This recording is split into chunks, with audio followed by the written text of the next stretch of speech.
everyone, welcome back. It's me, Miss Foster, and today we are going to be making a watercolor resist artwork. So that means you need your crayons, watercolors, and some watercolor paper. Grab a pencil as well. Today we're going to be looking at this artwork by Edvard Munch, which is called The Scream. You may have seen it before. It's a very famous painting, and you can see it has lots and lots of emotion in it. You almost feel like you're in the painting, right? So today I want you to focus on the waving, swirling lines versus the super straight lines. I want you to notice where there are warm, cool, and neutral colors. And I also want you to notice the expression of that person. So today we're going to put all those things together in a watercolor resist artwork.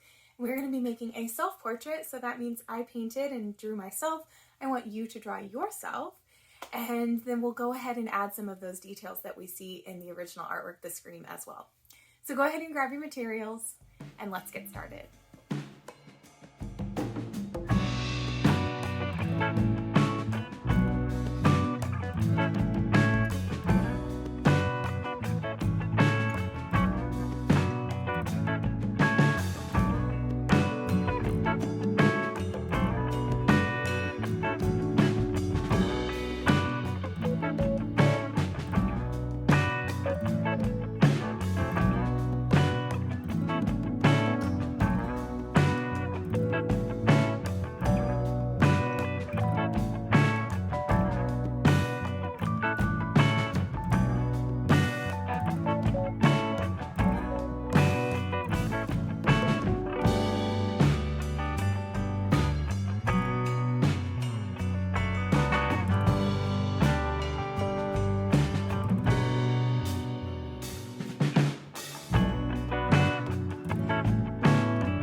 everyone, it's me again, Miss Foster. I'm just here to remind you to hit the subscribe button if you like these videos and you want to see more.